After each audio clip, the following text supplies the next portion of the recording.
Hi, welcome to Akwaaba Football.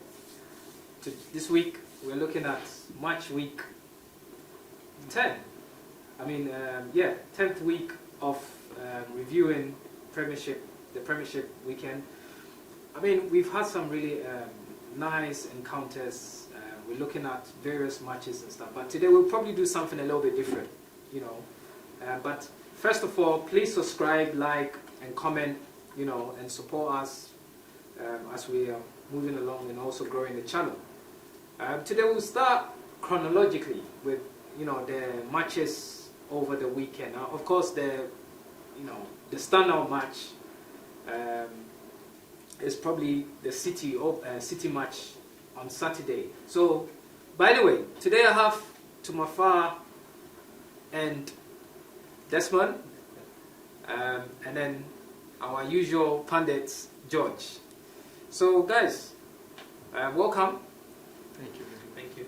And I just wanna get you guys' thoughts on City versus Southampton. Of course, the scoreline was expected, but is it fair to say, for some of us that were expecting maybe a hat-trick from Haaland, he didn't quite deliver?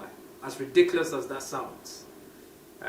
George, I'll start with you. What do you make of City Southampton? I'd like to say hello to cherished viewers. Okay, so with my assessment on the City and Southampton game, I think going to the game, City had the advantage of winning the game before it even started. Because there's no way, nobody could stand and say there's no way Southampton could have won the game or even gotten something out of the game. But okay, Haaland, people were expecting a hat-trick from him, especially the FPL players. We were expecting points from him. Yes, so I was also expecting him. But okay, it's not always going to be a good day for you like that. Teams are watching you and watching how to break you down. But Haaland was Haaland. He got his goal. Okay. Got his goal after hitting the bar and the keeper saving one of his balls. But he eventually got his goal.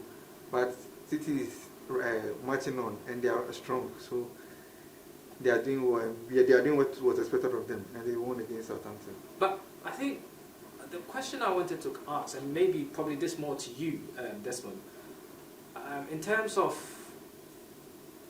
let's put Haaland aside. Haaland is like a machine. I mean, Haaland is like a goal machine. Okay, who has really been standing out for City? Because there's a lot of people that are actually pulling strings and making things happen, but we don't. The focus seems to be more on Haaland. Haaland seems to draw people away, etc. But aside Haaland, who's the standout? Yeah, so if you look at how City puts their strengths together, their passes and all that, you realize that Foden has been really not. You will not see Foden like that, but he's a hard worker and he's putting much effort into the starting lineup. And so for me, people are saying Haaland, but I would go with Foden. To be honest with you, I'm forced to put Foden in my FPO because, look, at the end of the day, it's about goals. And trust me, because I think what is happening is Haaland is drawing a lot of defenders' attention.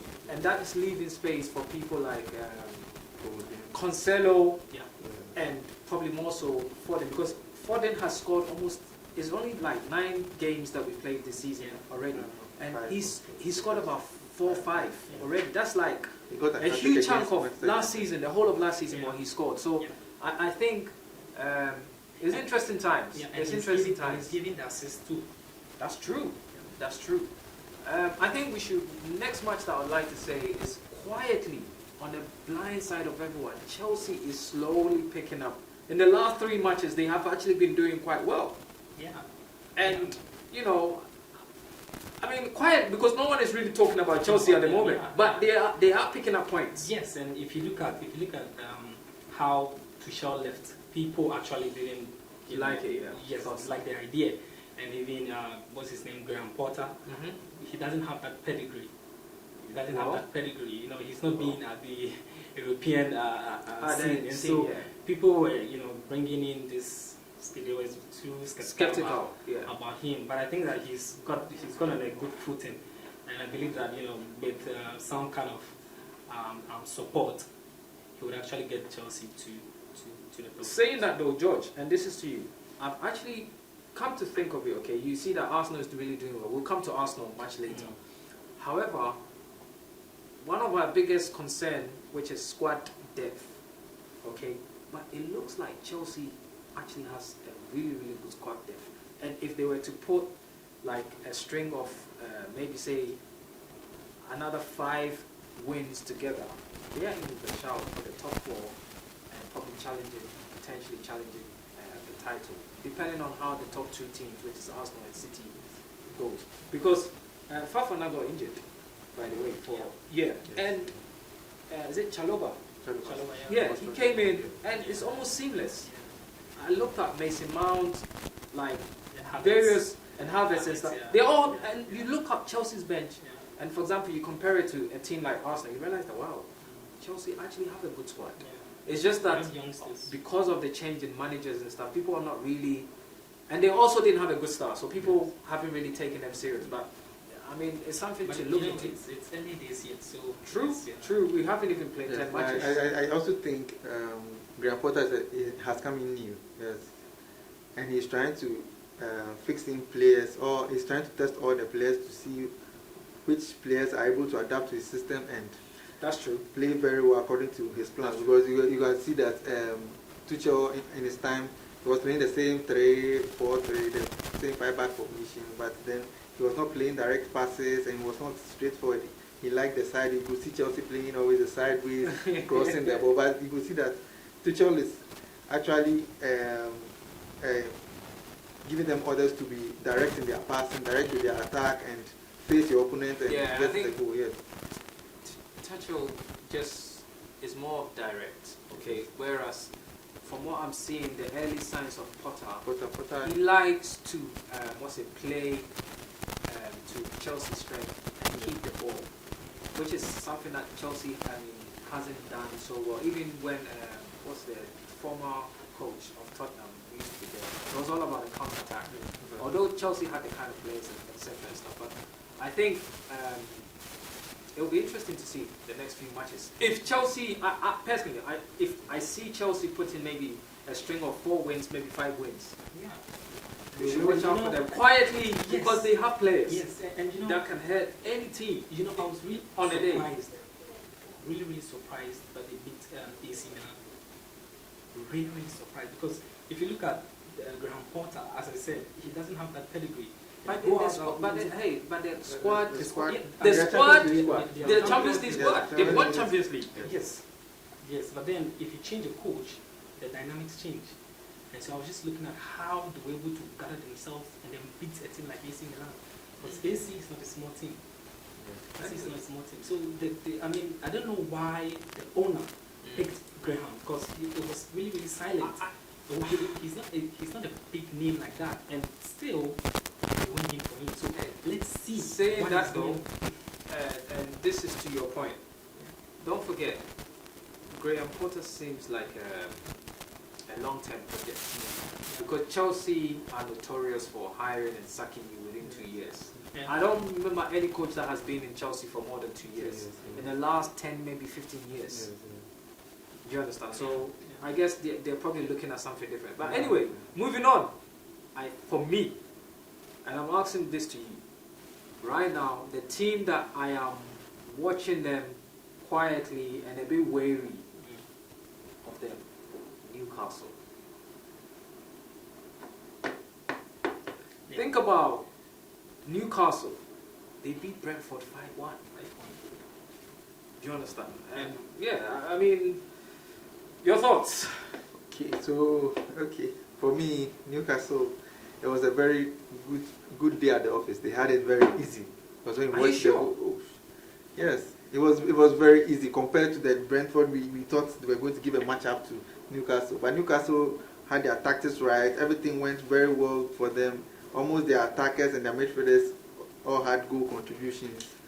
For me, the one that I feel is making a huge difference is the central midfielder, Gumaraj, Bruno. Yes. He had a goal. He scored 2 goals. Given an assist here also. Yes. you could see he came back from his injury, and this is the second game, and already he's bagging in the goals, and he's getting the name, and because he's a very good player. You could see he runs inside. He's the type of box-to-box midfielder. He runs into the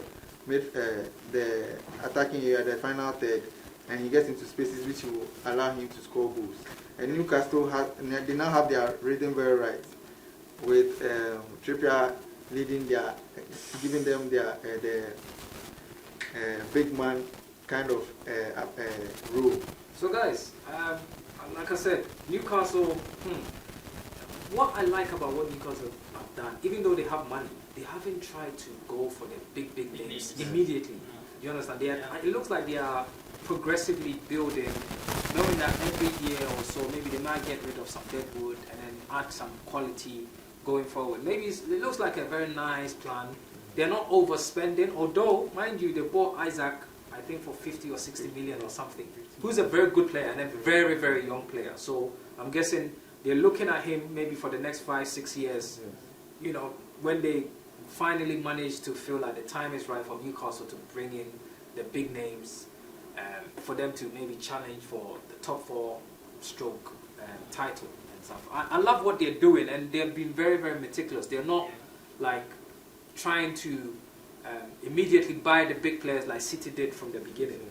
And that was one of the mistakes they did, where City were paying ridiculous amount of money for a lot of players. But I like what I'm seeing. Now, another team, Conte's team, Spurs. I don't know what you guys make of Spurs. Dennis, what do you make?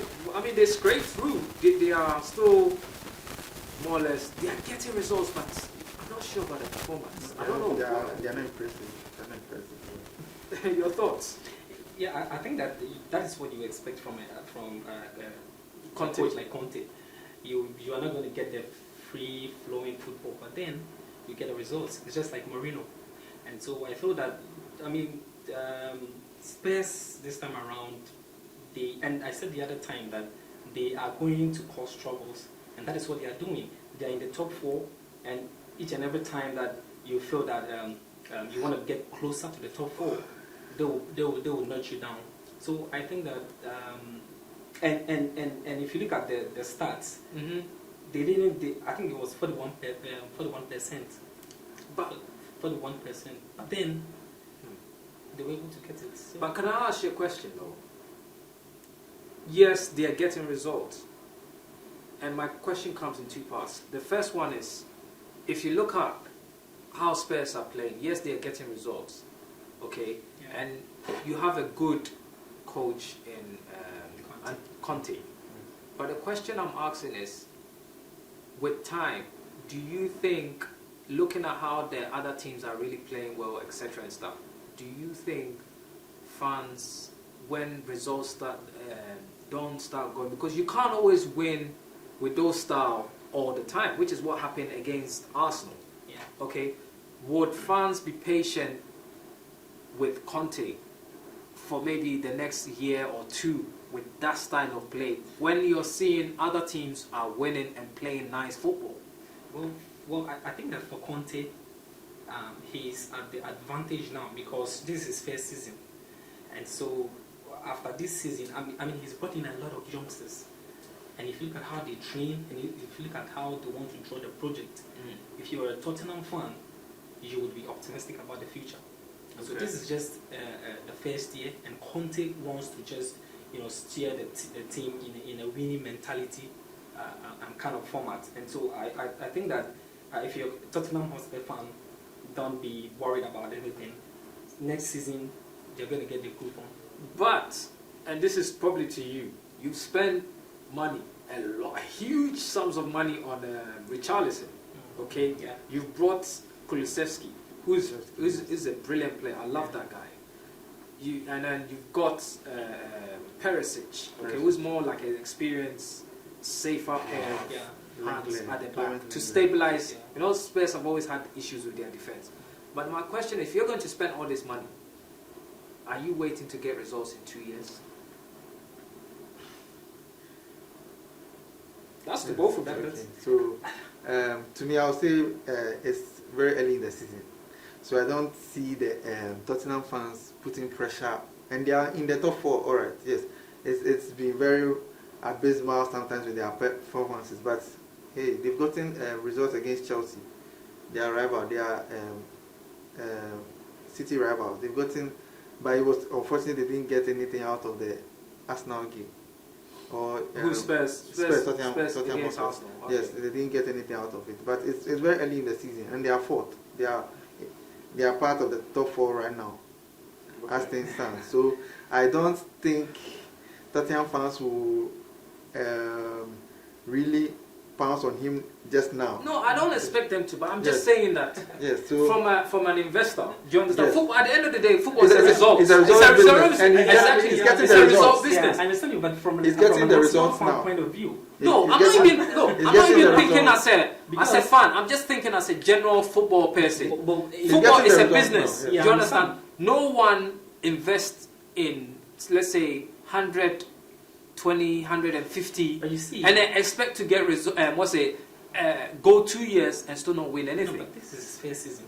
And if you I look, know, if you look at I'm not Arteta, knocking you on if you look that. at, yeah, I understand. But if you look at Arteta, Yeah. it's the same way. It's the same. Arteta wasn't an experienced coach like that, but he was giving the reins and he's performing. First season he won a cup. But he didn't perform in the league like that. You know, he didn't perform. But Tottenham let's are look at also Conte. not known for winning titles. Scars, But Yes. no, but you But see, then- and again, but then and it's that's a what results comes business, To, like no, wait, we are and saying. that's Yeah. that's And that's what Conte comes to getting my the question. results. Yeah. My question is, fine. But you see, You're not known for winning cup. You've got a brilliant coach. You've invested a lot of money, maybe in the last 1 year. Not just this transfer that just gone by. I'm talking about from Yes, January. I They mean, bought yeah, a lot, yeah, some good yeah, players, invested. and that's why they ended up in the top 4. yeah. Okay, even at the expense of Arsenal. But the point is, are you going to invest in that kind of money and wait to win cups? Because Arsenal is probably, and maybe Liverpool, they gave their managers A lot of a few years to build to that point. I'm not sure. Conte because is a winning coach. He's a cup It's winning true, coach. but note that they've also sacked a lot of good managers in the last few years I mean, just say, when results were not going their way. yeah, they did. They did, but Mourinho. I mean, I trust Conte. Mourinho. I trust Conte. Do The you reason I understand? trust Conte is that, I mean, last season you realize that Tottenham, they weren't performing, Yeah. but he was able to bring them to the top 4. And so it's a process. Let's give him another year and let's see, because he's a cup-winning coach and definitely he will deliver. At the end of the day, he will deliver. And it's a project. The subsequent years, I believe that he will get Tottenham a cup. Yeah. I believe. Okay. Anyway, interesting times. I'll say. So please like, comment, and subscribe. Okay. We're moving on. Crystal Palace against Leeds. I don't know, but Palace is a funny team. They're a little bit like Spurs, so to speak. It's like you don't see so much of them, and then out of nowhere they just come out with a result. Yeah. Do you understand? But you have to give their coach credit, Patrick Vieira. Yeah. He's done a really, really good job. I think he's really getting the best out of the squad that he has. They don't have the kind of money to spend like 40, 50 million on players. Okay. Eze was a standout player for me this weekend. That guy is awesome. I mean, your thoughts? Eze for Crystal Palace. And also, bear in mind, Leeds, they have a very good coach, a well-drilled team. He's brought in some really fresh legs and stuff. So your thoughts anyway? Okay, so I'll say Crystal Palace against Leeds. It was quite a very interesting game. They matched each other up very well. But then again, Crystal Palace this season they are doing well when they meet their, let me say, their co-equals. They are doing well with the play, and Vieira has got them playing some nice football at times. But like you said, they are not the big team yet, so they can't always pull out consistent performance and results like that. Yes, but then again, okay, Crystal Palace, it was 1-1 in the first half. Then all of a sudden, out of nowhere, they came back from behind to come and score for Eze to come and to get the winning goal, which was assisted by Wilfred Zaha. Yes, and it was some kind of a tussle because Leeds was trying to get the winning goal. The equalizer. Okay. But then again, the defense, their defense and their team structure and their midfield, they knew when to defend and when to halt attacks to keep their win, and they eventually got their win. Dennis. So yeah, I've followed Patrick Vieira from the MLS, and one thing that he's really, really strong on is his game plan. He'll come out and then try not to have so much of tactics, but then have a game plan and win the game. And so I feel that he's really doing well. He's improving Crystal, and let's see what will unfold. Okay, moving on. The West Ham of last season looks like they're slowly coming back. They bought some really good players and is now beginning to show. So Paqueta, okay, and then the Italian striker Scamacca, and also Bowen. What do you make? Wolves, they have good defense, but obviously they always struggle to score goals. Yeah, it's always their main striker is hit. I think they were really a force to reckon with when they had their coach, the one that went to Santos. Yeah, the one that went to Tottenham. But afterwards, I mean, they've actually fizzled out a bit. Yeah. I'm just looking at the scores now, and it looks like it's the match and Nottingham Forest and Aston Villa. The match looks like it's ended 1-1. Apparently, from what I'm reading, it's quite a boring match. Lack of quality. We're not seeing so much happening. Yeah. It's like everyone is trying to stay defensive and not try and lose the match, etc. Because obviously both teams are really down. Yeah, I watched the Forest this first match they played. In fact, they were really, really poor in the attacking department. It was like just defend and midfield. Their midfield is really good. They can have some interplays and all that, but the attacking department is really, really poor. And if they can do something about it, I'm sure they can be able to escape the relegation. I'm not. You don't buy 20 new players and expect to gel instantly. It's crazy, but anyway, that's what I think. Anyway, moving on, guys. We're moving on to the last few matches, and then we can go into the match predictions. So, United. I'm beginning to see a pattern of play. The matches against Liverpool and Arsenal. It looks like United are beginning to adapt a bit more to their strength, and obviously they're finding a little bit more fine balance in terms of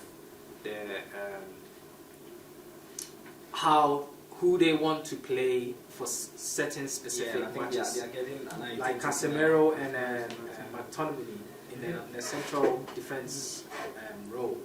And I think United are looking a bit more stable. Obviously, no Maguire. Should I say? But I was very impressed. Although I still feel that they still haven't quite clicked yet. Yes. So yes. I don't know what you think. I think that United is basing their play on too much of the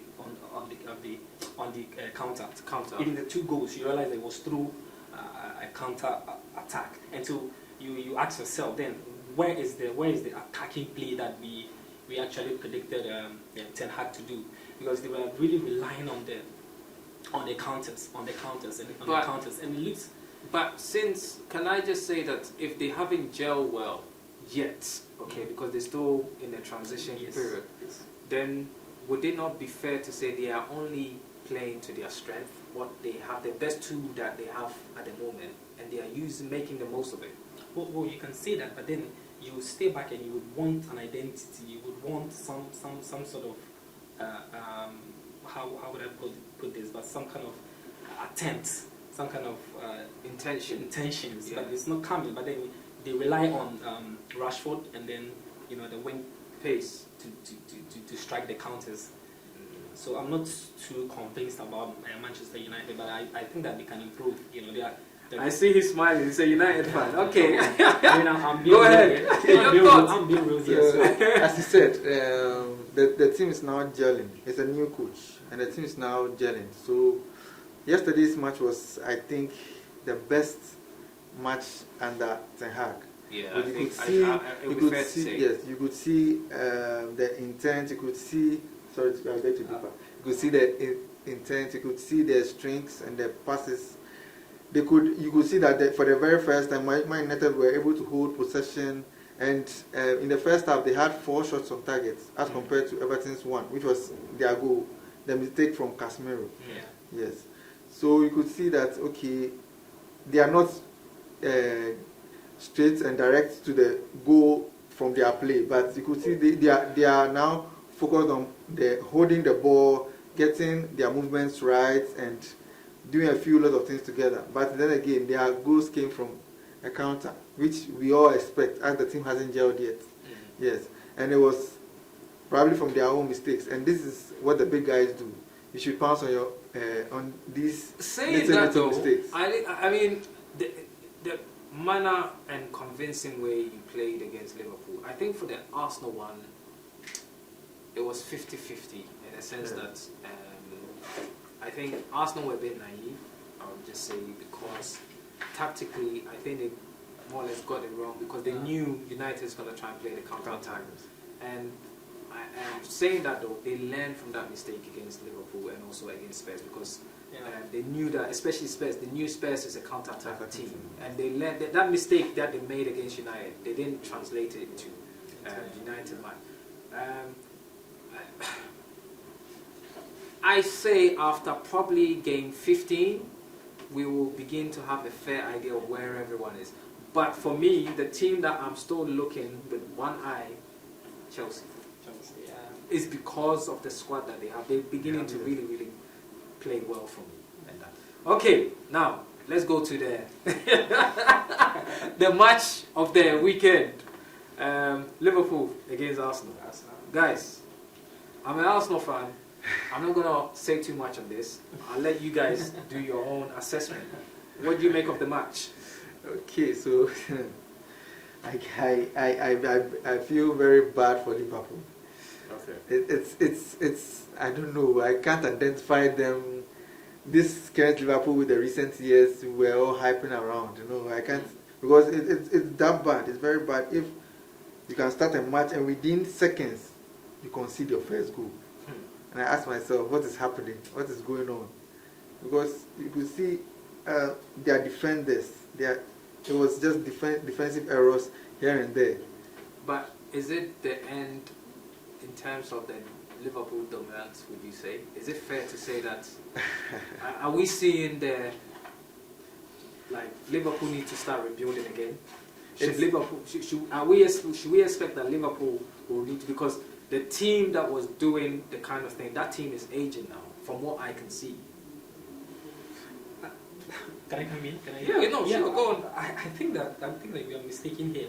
I think that it's a team in transition. It's a transition. It's the transition within transition because they've got the players, they've got the replacements, they've got it. It's just left with them to gel. That's the same thing Klopp did when he came first years at Liverpool. He got the players. They tried to, he tried to get them to, bond, and then in the next few years, they were fire. But that's so, not to cut you off. Sorry, finish. No. I think my problem is, you see, Arsenal are a very youthful team. The average age in Arsenal is 23. 23 years. Do you understand? Yeah. We have Partey is 29 and Xhaka who's also 29. These are the oldest in the entire squad. The rest are 25 and below. Literally the whole team is 25 and below. Now the question I'm saying is, upon watching that match, okay, I noticed obviously Trent is not having the best of time, especially on the right side, because to me sometimes I feel like he's more of a winger than a defensive, because the defensive thing is virtually non-existent at the moment. Yeah. Now you have to ask yourself, you have Fabinho, you have Henderson, you have Alcantara, fantastic ball players, yeah. But we are looking at players that are around 32, 33. You cannot outrun a 21-year-old.